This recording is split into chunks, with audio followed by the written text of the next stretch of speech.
முடிந்து சொந்த ஊர்களுக்கு திரும்பிய சுற்றுலா பயணிகளால் மேட்டுப்பாளையம் உதகை நெடுஞ்சாலையில் கடும் போக்குவரத்து நெரிசல் ஏற்பட்டது. ஒரே நேரத்தில் ஆயிரக்கணக்கான சுற்றுலா வாகனங்கள் மேட்டுப்பாளையம் நகரை கடந்து சென்ற நிலையில் கூடுதல் காவலர்கள் போக்குவரத்தை சீர் செய்யும் பணியில் ஈடுபடுத்தப்பட்டனர். மேலும் நகரினுள் நுழையும் வாகனங்கள் மாற்றுப்பாதையில் திருப்பிவிடப்பட்டதால் வாகன நெருக்கடி கட்டுக்குள் வந்தது.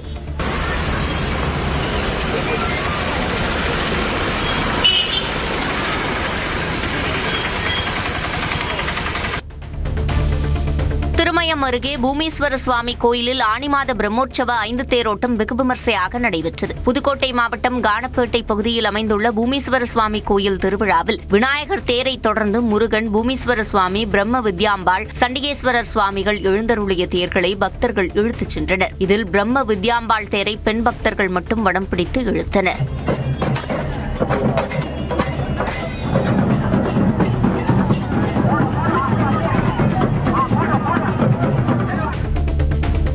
மொஹரம் பண்டிகை மற்றும் தொடர் விடுமுறை முடிந்து சென்னை திரும்பிய பயணிகளால் கள்ளக்குறிச்சி மாவட்டம் உளுந்தூர்பேட்டை சுங்கச்சாவடியில் கடும் போக்குவரத்து நெரிசல் ஏற்பட்டது. ஆயிரக்கணக்கான வாகனங்கள் குவிந்ததால் எதிர்திசை வழித்தடமும் சென்னைக்கு செல்லும் வாகனங்களுக்கு திருப்பப்பட்டு போக்குவரத்தை ஒழுங்குபடுத்தும் பணியில் சுங்கச்சாவடி நிர்வாகம் மற்றும் போலீசார் ஈடுபட்டனர்.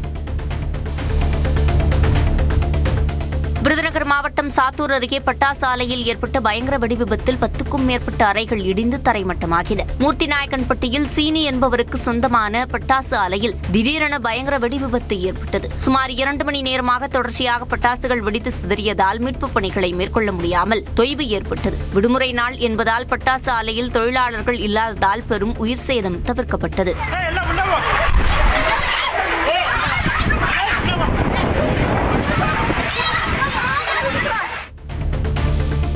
கிருஷ்ணகிரி மாவட்டம் தேன்கனிக்கோட்டை அருகே உள்ள மாரசந்திரம் ஏரியில் 2 யானைகள் நீண்ட நேரம் குளித்து விளையாடிய காட்சிகள் பொதுமக்களை வியப்பில் ஆழ்த்தியது. தும்பிக்கையால் நீரை வாரி இறைத்தும் ஒன்றோடு ஒன்று விளையாடியும் மகிழ்ந்த யானைகளை கவி நரசிம்மர் கோவிலுக்கு சென்ற பக்தர்கள் தூரத்திலிருந்து ரசித்தனர்.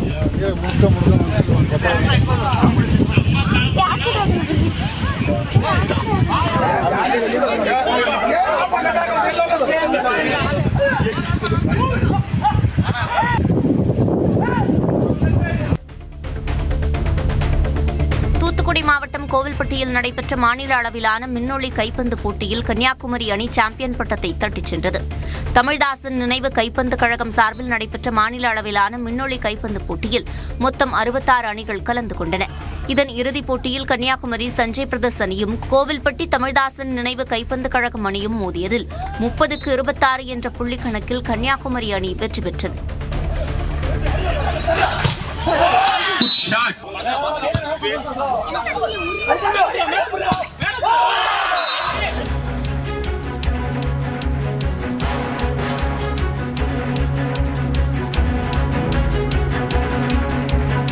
தமிழ்நாட்டில் MBBS, BDS படிப்புகளுக்கான விண்ணப்ப பதிவு இன்று முதல் தொடங்குகிறது. இதுகுறித்த கூடுதல் விவரங்களை நம்முடைய செய்தியாளர் லிபிகாவிடம் கேட்கலாம்.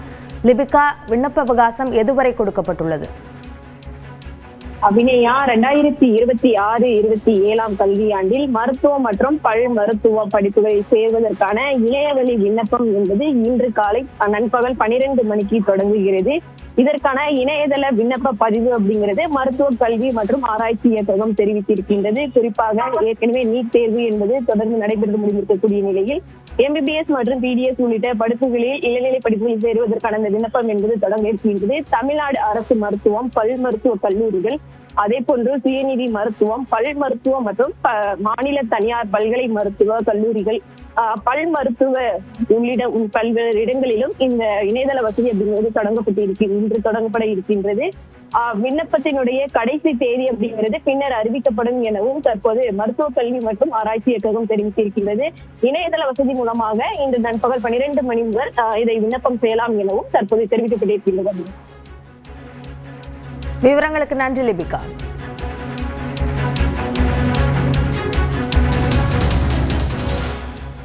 காலை விரைவுச் செய்திகளை தொடர்ந்து பார்க்கலாம். விருதுநகர் மாவட்டம் அருப்புக்கோட்டையில் உள்ள மீனாட்சி சொக்கநாதர் கோயிலில் ஆனி பிரம்மோற்சவ தேரோட்டம் விமர்சையாக நடைபெற்றது. மீனாட்சி சொக்கநாதர் கோயிலில் ஆனி பிரம்மோற்சவ விழா கடந்த 18ஆம் தேதி கொடியேற்றத்துடன் தொடங்கியது. இந்நிலையில் இத்திருவிழாவின் முக்கிய நிகழ்வான தேரோட்டத்தையொட்டி திருத்தேரில் சொக்கநாதரும் மீனாட்சி அம்மனும் எழுந்தருள ஓம் நமச்சிவாய கோஷங்கள் முழங்க பல்லாயிரக்கணக்கான பக்தர்கள் தேரினை வடம் பிடித்து இழுத்தனர்.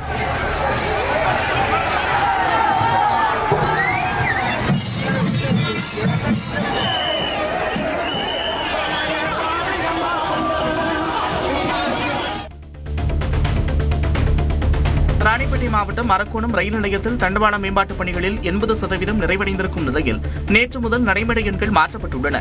புதிய நடைமேடைகளில் சோதனை ஓட்டமாக ரயில்கள் இயக்கப்பட்டு வருகின்றன. இதன் மூலம் இதுவரை நிலவிய தாமதம் நீங்கி மின்சார ரயில்கள் இனி குறித்த நேரத்தில் அரக்கோணத்தை வந்தடையும் என்று ரயில்வே அதிகாரிகள் தெரிவித்துள்ளனர். கடலூர் மாவட்டம் பன்ருட்டி அடுத்த திருவதிகை திரௌபதி அம்மன் கோயிலில் திருவிளக்கு பூஜை வெகு விமரிசையாக நடைபெற்றது. தீமிதி திருவிழாவின் ஒரு பகுதியாக 1008 பெண்கள் பங்கேற்று திருவிளக்கு ஏற்றி வழிபாடு நடத்தினர். அப்போது திரௌபதி அம்மனுக்கு பாலபிஷேகம் நடத்தப்பட்டு மகாதீபாராதனை காண்பிக்கப்பட்டது.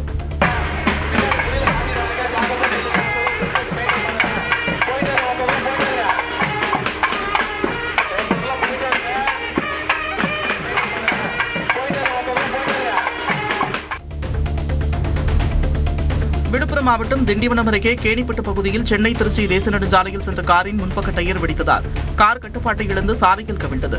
காரில் பயணித்த ஒருவர் லேசான காயமடைந்த நிலையில் இருவர் காயமின்றி தப்பினர். போக்குவரத்து பாதிக்கப்பட்ட சூழலில் காவல்துறையினர் செல்ல தாமதமானதால் பொதுமக்களே காரை சாலையிலிருந்து அப்புறப்படுத்தினர்.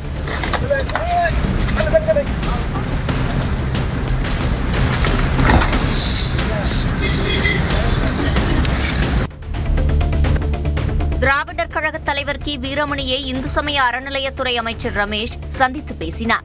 திருச்சியிலிருந்து சென்னை வரும்போது இருவரும் ரயிலில் சந்தித்துக் கொண்டனர். இது தொடர்பான புகைப்படங்கள் தற்போது வெளியாகியுள்ளன.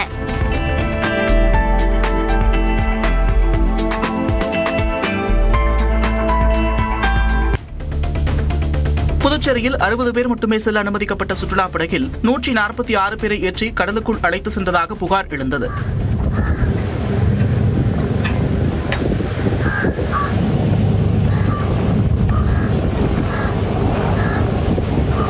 இதனையடுத்து ஆய்வு நடத்திய கடலோர காவல்படை போலீசார் விதிமீறல் உறுதியானதை தொடர்ந்து சம்பந்தப்பட்ட படகு நிறுவனம் மீது நடவடிக்கை எடுக்கவும் உரிமத்தை ரத்து செய்யவும் சுற்றுலா மற்றும் மீன்வளத்துறை அதிகாரிகளுக்கு பரிந்துரைத்து கடிதம் அனுப்பியுள்ளனர்.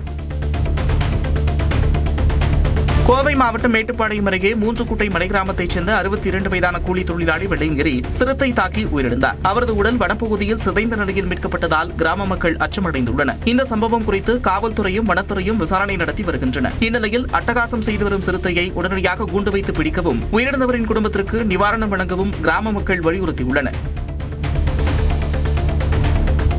சென்னை அருகே ஒட்டியம்பாக்கத்தில் ஒரு வீட்டில் மாடுகளுக்காக அடுக்கி வைக்கப்பட்டிருந்த 300 உருண்டை வைக்கோல்கள் திடீரென தீப்பற்றி எரிந்து நாசமாகின. தகவலறிந்து விரைந்த தீயணைப்புத் துறையினர் 1 மணி நேரத்திற்கும் மேலாக போராடி